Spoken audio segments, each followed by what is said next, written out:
There is a huge black market of fake immigration services, offered by scammers in all countries of the world. Thousands of victims being defrauded every day, facing consequences from lost money and invalidated passports, to being banned from Canada for life. Numerous fake job offers and employment contracts, job approval letters, are being sold to people because securing employment in Canada creates direct pathway to successful immigration. Every single day, free fraud prevention service ran by the Canadian Immigration Channel receives dozens of fake employment papers for verification. LMIA is the official document issued by the Government of Canada to an employer, authorizing them to hire workers from abroad. If you are asked to pay for it, contact the Fraud Prevention Service immediately. Creativity of scammers is virtually endless. They fake documents used in the actual immigration process, and in addition to that, they invent the whole range of other papers to further confuse and deceive their victims. Be extra careful when you receive a visa from an untrusted agent. Trying to enter Canada with a fake visa will result in immediate departure, and you will be banned from Canada for years.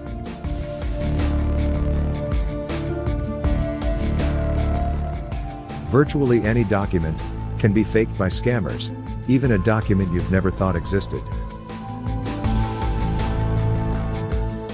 The Canadian Immigration Channel runs free fraud prevention service that is efficient and easy to use. Just send any document that looks suspicious to info@cictv.ca, and our specialists will examine it and respond with a verdict about its genuineness.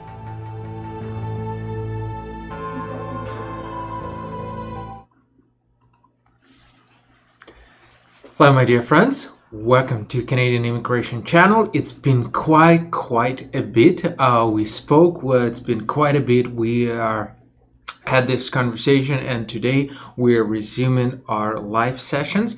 We're striving back to build that bridge of communication between us, and essentially just while you're gathering up, you're joining up, right? Let me just quickly remind you, all these sessions, they're tailored and designed for you. First and foremost, of course, we designed them based on your feedback, based on the one which you provided in the previous time after our fraud prevention webinar, right? Based on the feedback you are sending us over email. So essentially we're gathering up the most essential topics, right? And we're trying to deliver them to you, teach you, educate you, tell you how to avoid fraud, how to deal with immigration, how to answer questions, how to address your concerns, and on and on and on. The whole idea of this live sessions and live masterclasses is to let you know how immigration works, how to avoid mistakes, and basically have your questions answered, because I'm pretty sure there are many. COVID imposes lots and lots of uncertainty, lots of additional questions. Situation is changing with a pace of speed, right? It's absolutely unbelievable how it all happens, and the whole situation unveils in front of our eyes. And essentially, if you want to know more, feel free to drop us a line, right? We are striving to do that absolutely free of charge. And the whole idea of this live sessions is to help you out, right? While I'm talking to you, feel free to drop us a line, ask a question in a chat. Our team will be responding while we are in this webinar session, but at the end of it, as usual, right, and I'm glad to say as usual, right, we're finally back. I'm so excited. As usual, we will have a chance to actually have this question and answer session where I would be replying back and responding back to your concerns, to your questions, right, where we would be able to communicate with you directly, address your questions and concerns, and on, right? So essentially what we're doing today is resuming it back and returning back, and hopefully starting this pavement, if you will, of returning back to normality after COVID. So the whole idea of the session today, we are talking about COVID, about what happens now, what will be happening in the future, positive effects of COVID-19 on immigration. Well, in fact, there are quite a few positive effects. We will be talking about them as well. But as I said, The whole idea is to help you out to understand where we head into, what's going on, and at the end of the day, we will have this question and answer session where we will be addressing your concerns. Meanwhile, feel free to drop us a line in chat session, right? I can't promise that I would be reading your question while I'm talking. It's a bit challenging, right? Just to show you the slide, to communicate with you at the same time, to read your question. But at the end, there will be this section where I would be reading your question. I will try to answer your questions. I will try to address your concerns as much as I could, live as we've promised. And I hope, fingers crossed and knock, knock, knock, that we're returning back to normality. And I hope that in fact, we will have this wonderful chance to move forward with this regular master classes, and I hope to see many of you here in Canada. Now, to join our live streams, it's pretty easy, right? As I said, we're regular ones. You could see them on cictv.ca/live. You could just go there, join them, keep an eye on those, because we will be resuming them on a regular basis, so that to tell you more, to deliver more information, help you out more. Of course, subjects and ideas and topics are all yours. Feel free to send us your thoughts, to send us your feedback. We're mostly appreciating it. Now, getting forward with the subject of the day, right? When we talk about COVID and its impact on immigration, right? So at the very beginning of COVID, everybody knows, right? Canadian immigration authorities were struggling, same as pretty much the rest of the world, right? Everybody was panicking, and Canadian immigration authorities was struggling, right, with COVID restrictions in Canada and abroad. And we all have to understand that the whole situation is way more complicated than it might be looking at, right? It's not always dependent on Canada. The situation, for example, in India, right, defines how local Canadian officers who are working in visa offices in India might or might not be getting back to work. So the same applies to any other country in the world, right? When United Kingdom was completely locked, right, our visa office in London was struggling to actually work on applications and to process those applications simply because they were not able to do that physically, right? They were physically outside of their work environment. They were not able to communicate with each other, and on and on and on, right? At the same time, of course, there's staff shortage, right? Many collateral staff, if you will, right, or many supportive staff working in typical visa offices, they were sent home. They were not able to attend live sessions. They were not able to work remotely, which of course inevitably led to the situation where Canadian authorities had to halt some processing of several immigration programs, where they had to push a stop on several visa programs because they had to prioritize on what they could do at the given moment, right? Processing times, you know it better than I do, right? It's absolute unpredictability when it comes down to processing times of many of these categories, because it really depends on what's going on in your home country, where we're heading to with respect to borders reopening, and it might be way more complicated than it's looking right now. And of course, procedures are changing worldwide for different countries. There were introduced additional changes, additional policies with respect to the documents checklist, with respect to what would be required for applicants to get in order to receive a temporary or permanent visas. And we'll be talking about those, of course, in the due course of today. Now, when it comes down to benefits of immigration, as I said, like surprisingly, however surprising it might be, there are obvious benefits for immigration.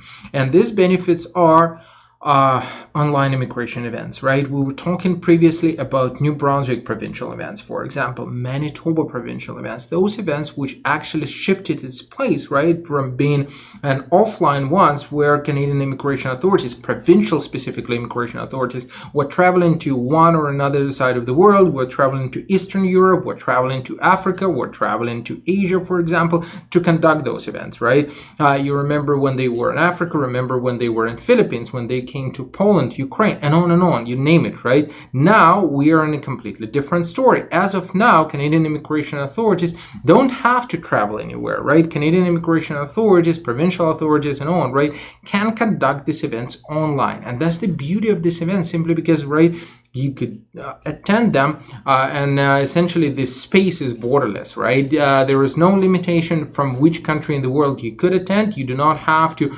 explain to officers why you're looking to participate in an event, for example, in Mexico, if you're from India or from Brazil. As of now, you could just click on it, you could participate in this event, right? There are electronic applications. We will be talking more about those today, but in the due course of processing time, right, shortening the processing time and actually making sure that processing of applications is way more effective than it was before, Canadian immigration authorities have finally expedited their plans to put most of the programs, if not all of them, on electronic platforms. So I'm not talking about Express Entry by itself. There are programs beyond and outside of Express Entry, and COVID has actually streamlined this process of moving from paper-based applications to online ones, right? As I said, we will be talking about them in the due course today as well. I would be announcing new programs which are now available for online applications as well, but essentially we are moving towards this online applications, which means in terms that there will be shorter processing times for traditional programs which were processed within 3 years, within 4 years. Processing time is going to decrease because COVID is driving officers forward for actually introducing this online processing. It's great, right? Somebody was asking here, I believe for self-employed program. I might be wrong though, right? But I think I saw a question in chat about self-employed program, right? So one of the examples, self-employed program, traditional application processing was somewhere close to 3 years, right? At the same time, as of now, there are new rules, new policies which allow these programs to be processed way faster, and there is a good hope that applicants who are applying for self-employed immigration would see a huge decrease in processing times in the future. And of course, easy landing procedures. For some categories, landing procedures were introduced, and new landing procedures were introduced which allow applicants to land easier and land sort of remotely, if you will. Now, there were new immigration pathways. Of course, well, Canada still needs immigrants. Despite of anything, right, we still need people who will be staying here permanently. Economy is driven by immigrants, and the fact that we had literally little to zero, if you will, right, influx of applicants from abroad, from outside of Canada, who were eligible to come here to work in here, right, to transform their status from permanent resident, from temporary resident to a permanent resident, or who were able to land while in pandemic, right. This factor alone has driven to this situation where our labor market is sort of drained, right. There is a huge shortage of applicants on the labor market. I know it personally from my friends' perspectives who are looking for lots and lots of applicants and are not able to find them inside Canada. Just imagine for a second, right? Every single year, you have at least 500,000 people. I'm talking about families and on, right? Coming in, and these people are entering this labor market. We're talking about students who are graduating, right? And the students are starting to work. I'm not talking about just immigrants coming in, but immigrants alone, right? That's roughly 350,000 people, plus international students and on, right? So all these people were coming in, they were entering the labor market, they were starting to work. Now, what happens these days, we had a year and a half, almost 2 years, without new immigrants, without this influx of workers, and essentially labor market is striving to get these people back on track. Now, that's why new immigration programs were introduced. One of them is this program for temporary residence to permanent residency immigration program. And with respect to the news for this program, I think it was announced, might be a bit wrong, was it either today or yesterday, but when we're talking about this new program, Canadian authorities have said, right, for those of you who have applied for it, for those of you who are in Canada, you will be eligible very, very soon for an open work permit. So you won't have to struggle with your status in Canada. You won't have to struggle changing your status, right, to, say, a visitor, so that you would be able to legally stay in Canada while your immigration application is in process. Canada said, no, you will be eligible for an open work permit. You will be allowed to stay here. You will be allowed to work in here while your immigration application is in process, because we want you, and we want you here legally. We want you here to be able to work. We want you to stay in the country. You don't have to leave. for in-demand occupations, such as occupations in medicine, right? Like nurses, unregistered nurses, non-medical or sort of like semi-medical personnel, IT professionals, truck drivers and on, there was an introduction of new in-demand occupations priority streams, federal, provincial streams, pilot streams, which are looking to attract these people, because there are certain occupations, if you will, which are still in demand, and COVID has sort of actually stripped it all naked, right, to the point where you could see which occupations are in the list of priority, the most desired ones by employers. So these occupations are in demand. Canada is looking for these people. Canada is seeking for these people to stay here legally, and of course, right, provinces and territories are striving to actually help out employers by introducing new in-demand occupation streams. Invitation to applies from provincial and federal authorities, right? Well, with respect to federal government, all of us actually know that federal authorities were introducing new programs, new ways, new streams, if you will, to let anyone who is in Canada, legally in Canada, who studied here, who worked it here, to stay. There were so many opportunities, right? Look at how many selections in express entry were conducted for Canadian experience class. I've never seen anything like this before, right?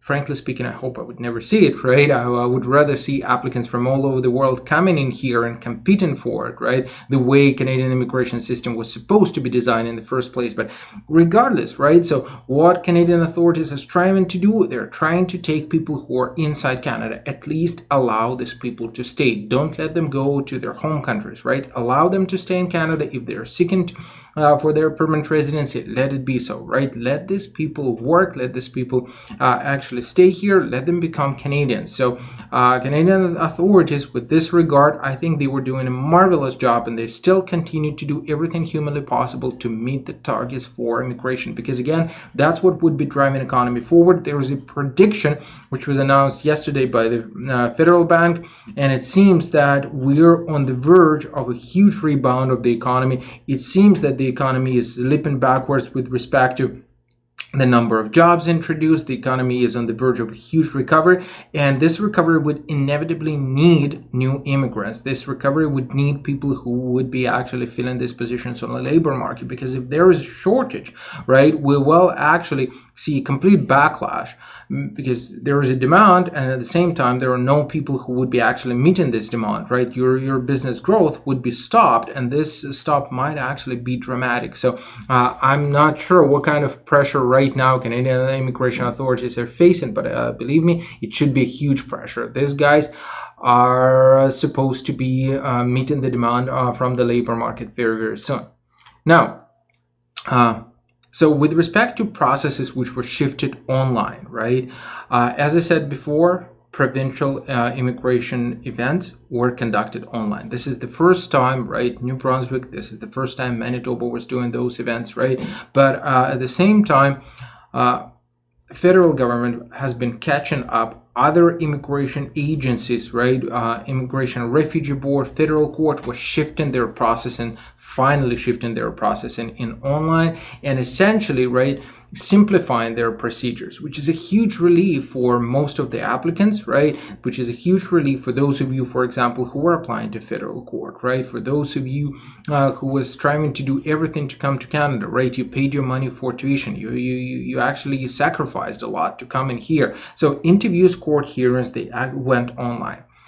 Lots of applications which are in fact accepted online, right? I'm not talking about here international students who were allowed to study online, and at the same time, right, you get points for Canadian education, which is completely outrageous from one point, because at the end of the day, the whole value for you is not just study online sitting back in your home country, right, but to come in here to benefit from Canadian educational system. But what should you do if you have paid money, right, and you're looking to start your studies as soon as possible? I think to some degree Canadian authorities were doing everything to actually meet the demand. I'm not sure saying that they have done everything humanly possible, but to some degree we got to give them a credit for at least what they were doing, and for the fact that they tried to do as much as possible to actually meet the demand from applicants from outside of Canada. And faster processing, as I said before, right, there are programs which are shifting online, which means faster processing.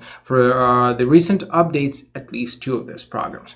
That is startup visas, right? Remember when we spoke on YouTube about startup visas, I said that the huge drawback of startup visa is the fact that you can come here on the work permit and start working here fairly quickly, I would say, right? You could come in here and in a matter of weeks.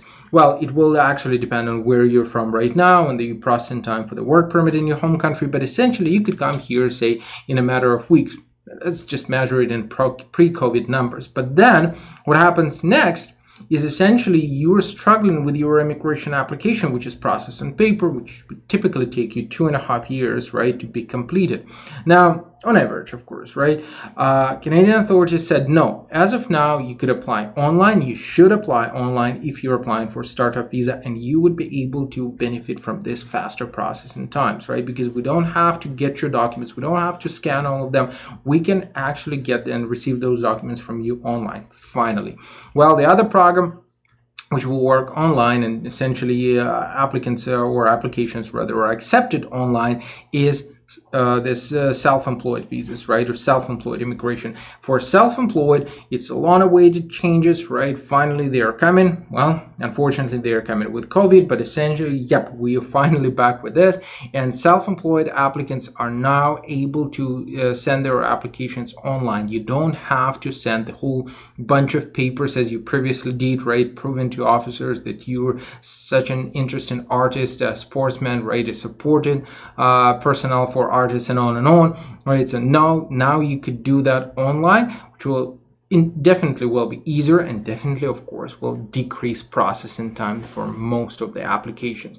Great news, I guess. Unfortunately, as I said, they're coming with COVID, but we are on the verge of recovery, which is great. Now, interesting news because I was asked at least a couple of times via email about this universal basic income. That seems to be true. At least we're going towards that pathway, because essentially there was a huge experiment, right? Canadian authorities were giving away billions of dollars for applicants, for citizens, for permanent residents, those who were struggling during COVID, were struggling with employment, were struggling to meet the needs. And essentially here we are, right? Canada says that we are looking forward for the experiment to continue, and we're looking forward towards this universal basic income, which means every Canadian, every permanent resident, each one of you who will be immigrating here might be eligible for at least $1,000, $2,000, well, it depends on the family composition and your situation, every month for life. That's what Canada is looking forward to do. I'm not really sure whether or not this experiment will be approved and will move forward, but at least it's in the agenda, and Canada is looking forward to do that. Well, because we have a proof, right? We were doing it with the support for COVID. It looks like it worked. Well, we'll see how it would play out, right?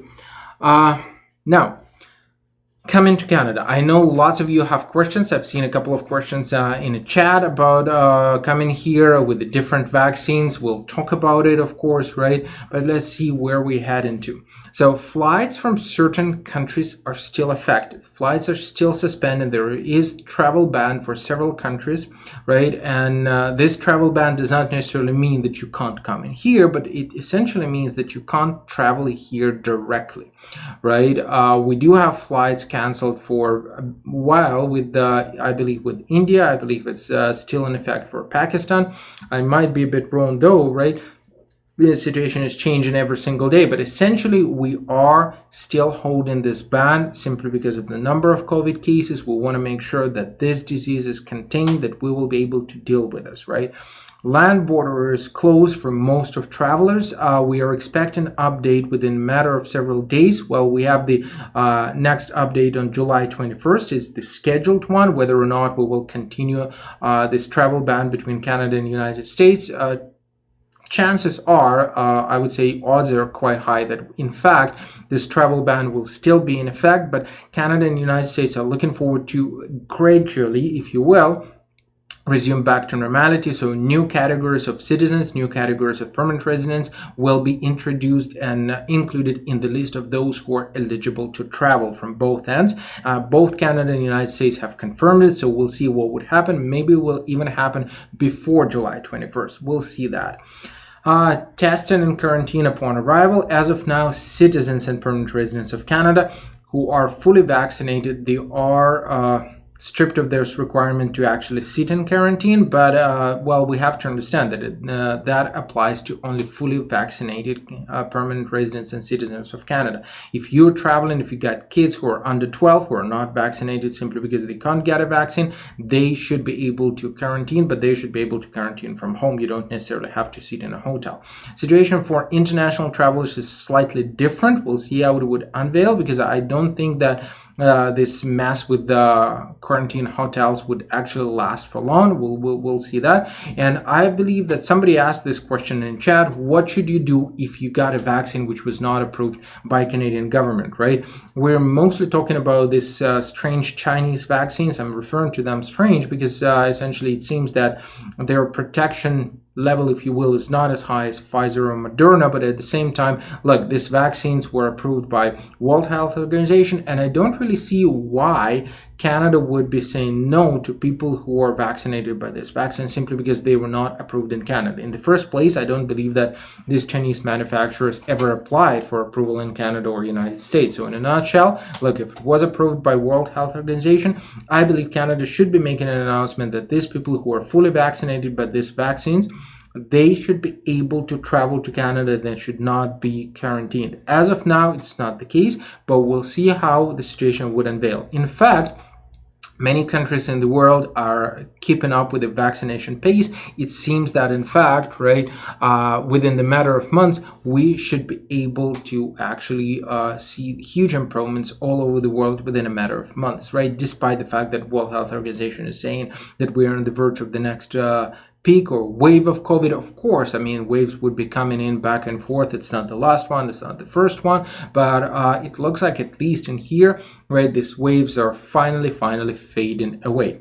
Now, for express entry, because lots of you were asking when, how, and on, and we'll be talking about it later on in a question and answer section. So high immigration targets, right, which were set prior to COVID, they're facing the harsh reality. We have this low intake from federal skilled worker program due to COVID, right? Because we again have to contain it. It's not that we don't want you guys. We do in fact want you. We desperately want you, but at the same time, low intake is driven by the fact that borders are closed, right? We simply cannot allow our healthcare system to collapse by introducing a number of applicants from abroad. Besides, I mean, you can't just say, well, we would welcome 5,000, 10,000 applicants and everybody else is staying abroad. No, right? If we welcome everybody. So essentially in this case, right, we have to balance it, and balancing it and this balancing, well, you saw it as a result of temporary resident to permanent resident program.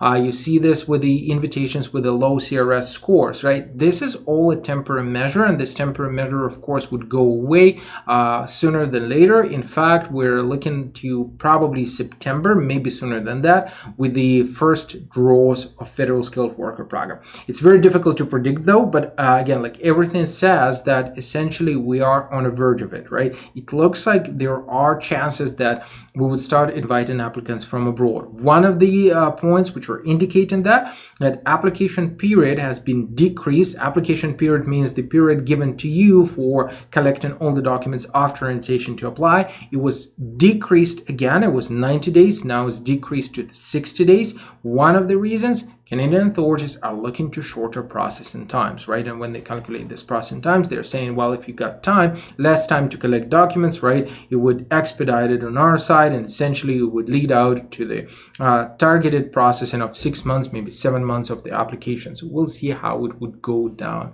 And Before we move forward, I just want to remind you, one of the programs which is in huge demand, which was in huge demand all this time with the COVID, was an owner-operator, right? Owner-operator applicants were able to come with their work visas. Owner-operators were able to open businesses and purchase businesses. Many of you were able to benefit from purchasing businesses. I hope to actually, in fact, record a couple of videos with you if you would decide to do that. I mean, I'm talking about the existing clients for an owner-operator. But what we thought of is that for selected applicants were looking to sort of extend our work when we would be able to go forward with an owner operator without the upfront fees, without zero risks, for a fraction of cost of it, where applicants would be literally paying for processing fees for incorporation, but that's nothing, right? It's not what you're paying directly to us, and we're trying to do this as cheap as possible. Essentially, it would be free of charge to you from our services. It would apply to certain applicants whom we would see that they are absolutely eligible. They're adamant with respect to their work experience. They're absolutely great with their background, and we will have to talk about it during the consultation, where we would assess those chances, look at those chances from different angles. But we're looking forward to do as much as possible with these free services, and I believe that it's a great time to start giving away something, because COVID has put a tremendous strain on all of us, right? So I hope this would be a relief for an owner-operator applicants. Now, for as of now, right, where Canada is standing. So many of you were asking as well, right, like what's going on in Canada. I believe it's in the news, but just to deliver you information from the first hand, right? Vaccination, we got a rate of 70% of all Canadians who received at least one dose of COVID vaccine. When we're talking about all Canadians, I literally mean it. We're not talking about eligible Canadians, right? So those of you who are 12 and up are able to get this COVID vaccine in Canada. No, we're talking about over 70% of the entire population who received at least one dose, right? For the second dose, it's over 40% of the entire country who received this COVID vaccines, right? Which again, like, looks like we are on the pathway, if not winning, but containing rather this virus, right? So essentially the numbers of COVID are extremely low in Canada right now. Why you should bother about it? Well, I should care, because that would mean for you an opportunity to come here. That would mean for you faster borders opening, right? COVID cases are down, and they're down almost to the ground, right? Borders crossing and reopenings, as I said, negotiations are in process with our southern border, southern neighbor, and essentially we're looking forward to finally starting to sort of ease the restrictions which were introduced during COVID.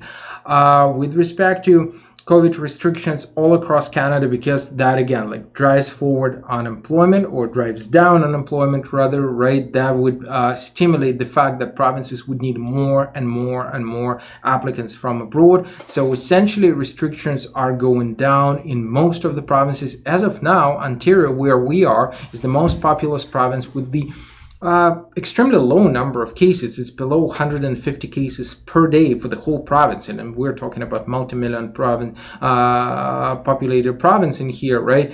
And Ontario is the only province where people cannot go to a restaurant and dine in inside. I'm not talking about the outside patio, but about inside. But this situation is changing, and I think it is supposed to change in less than 2 hours, because as of Friday, these changes and these restrictions would be lifted as well. So we're literally moving towards the complete reopening from inside the country. So we'll see that as soon as it's done inside, if cases are not going up dramatically, you should expect the opening from outside, and you would be able to travel as well.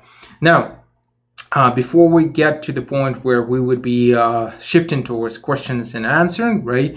Just to quickly remind you that we have the whole scope of everything, right? We're trying to help you with the legal support of your applications. We're providing this free learning opportunities. We do individual consulting. You don't necessarily have to hire, say, a consultant or a lawyer to deal with your case. You could come to us for the consultation to answer you, have your questions answered, and have your problems addressed. And maybe it would be cheaper, maybe it would be faster to address your concerns and on. Now, we're moving forward with the question and answer section. Before we proceed with this, right, I'll take a short intermission, if you will, sip some coffee, and then we'll get back to answering your questions. And I would be going forward with the chat right away with you. The Canadian Immigration Channel. Whew.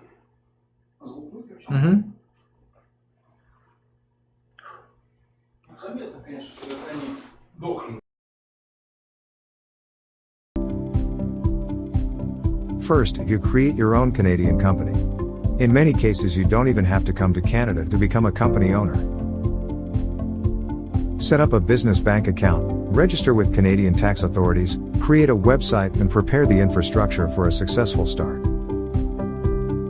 Now it's time to apply for a work permit and come to Canada to start working in your own company. People working legally in Canada, including yourself, enjoy extra benefits in dozens of immigration programs. If you speak English or French, have experience in running a business or working as a freelancer, possess sufficient funds to start a new business, you meet the 3 principal requirements to start the immigration process to Canada as an owner-operator.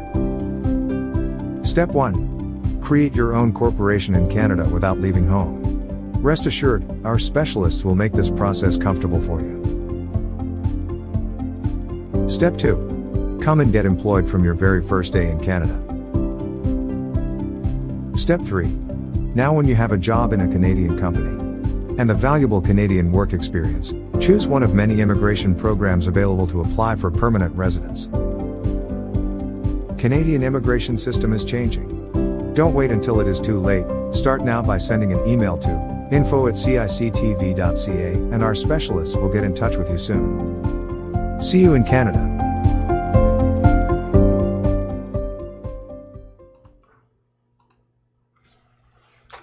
Alrighty, here we go. We had a quick break.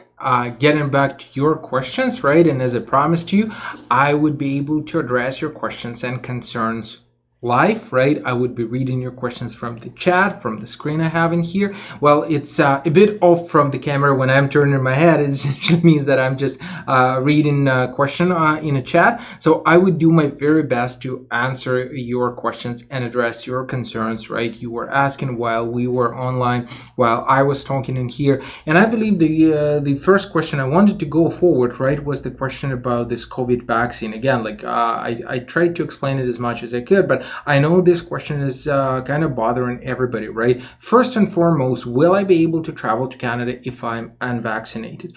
Well, it's not carved into stone as of now, but our Prime Minister has publicly announced that unvaccinated travelers will not be allowed to Canada for quite a period of time. So not just for quite a bit, for quite a period of time, essentially meaning that it might be a year, maybe even longer, which means that as soon as you have a chance to get your jab, as soon as you got a chance to go and have yourself vaccinated, you're supposed to go and do that. Now, what to do if your vaccine is not approved by Canada? As long as your vaccine is approved by World Health Organization, I believe you should be expecting that Canada should let you in. That is my personal assumption here. I believe that this is something which is inevitable, in fact, because, well, for example, when it comes down to the States, right, and us, Canada has AstraZeneca approved, United States does not, right?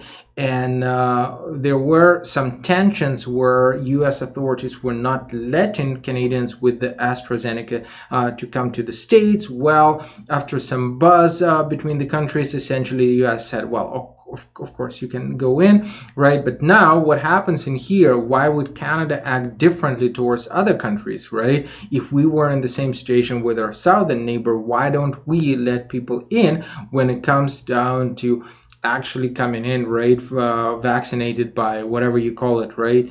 Sinovac, Sputnik, whatever these vaccines are, as long as they're approved by World Health Organization, you should let people in, right? These people are posing minimum risk for the healthcare system. Now, let's go ahead with your questions. What is the best way to apply for a PNP? It's hard to answer without knowing your particular situation, but if we grade those provincial nominee programs into at least some categories, and I would try to sort of incorporate here the most of them, those provincial programs which are not requiring a job offer, right? So we're not hunting for it. I would say that you may potentially categorize them and sort of put them into three separate pillars. The first one will be the ones which are selecting applicants by themselves from express entry, right? That would be Nova Scotia, that would be New Brunswick, that would be Ontario Provincial Nominee Program, Ontario Tech Pilot and on, right? That could be Alberta. So those programs which take in and draw in applicants from express entry pool. All you have to have is your express entry profile, and this profile should be polished to perfection. Second category would be those programs where you have to apply, where you have to create your profile, where you have to tell provinces, hey, I am looking to be selected by you. Look at Saskatchewan, look at Prince Edward Island, right? Look at the program which was tailored at the beginning of this year for IT professionals, right? Newfoundland, Labrador. So these are programs which would require you to make the first step. Hey, I'm looking forward to be invited. I'm looking forward to do something about it, right? Don't expect them to select you or invite you unless, of course, right, you have the profile created beforehand.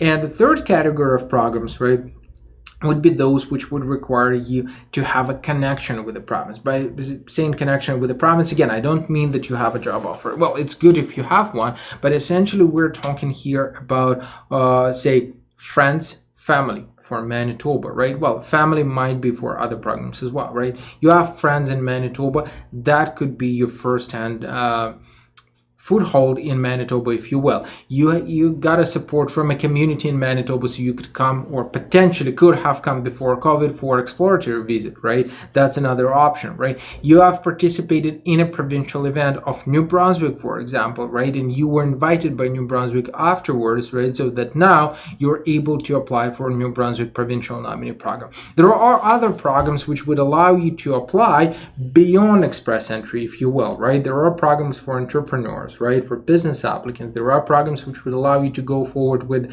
the job offer. A whole scope of this programs which would allow you to apply for immigration and provincial support after you studied in Canada. But I tried to incorporate in a nutshell those which are available for you while you're back at home, while you're sitting, because I believe that is the most priority right now. You're there, you're back at home, you're looking to come to Canada, right? You're not able to travel right now. You don't want to go for studies as of now because you could use studies as the last resort. But essentially, we're talking about the circumstance where you're not putting all your odds on studying in Canada, and thus you're looking forward to, in fact, apply from abroad, right? So every situation is unique, but if you want to talk sort of tete-a-tete person eye to eye, right, with us, feel free to drop us a line. We'll be more than glad to have you on a consultation. As I said multiple times, you don't necessarily have to have us working on your case from A to Z, right? I'm more than certain that these live sessions, they are tailored to the point where you're able to apply yourself, right? You don't need anybody's support with this, but if you want to have your questions asked, right, or answered, feel free to come in. We will be able to sit, we will be able to work on your case to see what's going on, what kind of questions you may have, right? Well, what kind of drawbacks might there be when you're applying, so that we would be able to help you out, right? That could work as well, and I believe this individual consultations are a perfect solution in a situation where you just need answers to your questions. How to know the PNP for certain occupations, for example, IT? Well, again, you gotta monitor those provincial programs, and you have to keep an eye on them. I can't say 24/7, but at least just look at them once or twice per day, especially when it comes down to sessions from New Brunswick, when it comes down to invitations from Alberta, right? They do not necessarily announce which occupations were selected, but then you have to know, right, what was the selection, say, in a historical perspective, right?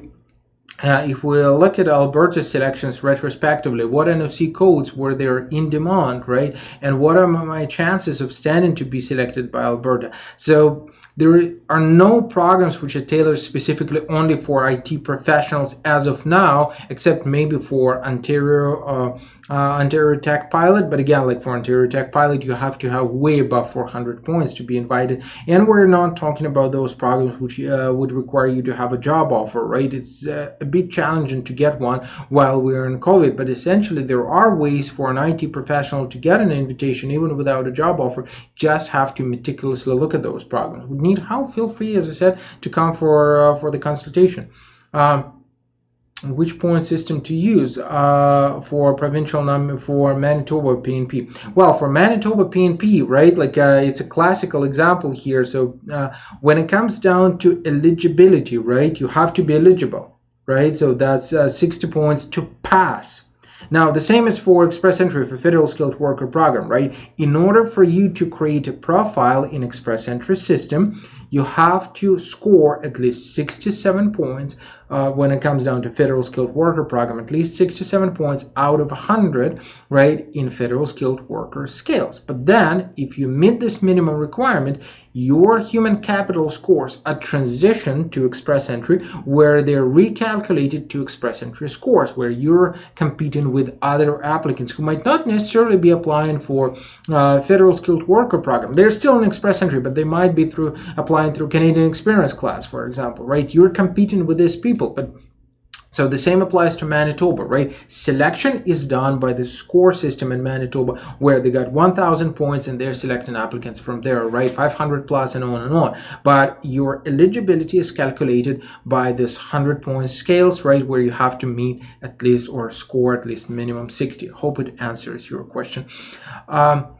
Okay, your confirmation of permanent residency will be expired by the end of this month. When can you expect RCC to send me this "do you want" email? I don't think you could travel anytime soon due to the current situation. Well, if I were you, I would probably try contacting IRCC with an explanation first why you can't travel. See, strictly speaking, you are not eligible for this email from IRCC because this email was supposed to be sent to those applicants whose confirmation of permanent residency has expired. Now, RCC said, hey, hold on for a second, right?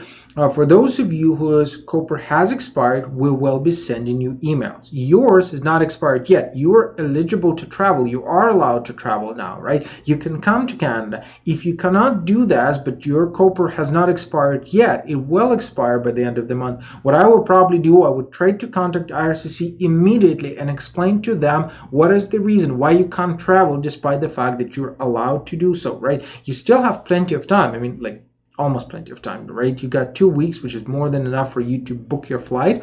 So I would strongly recommend you to do this. So how long does it take for LMIE to come through after the officer says the application has been the final stage for the decision?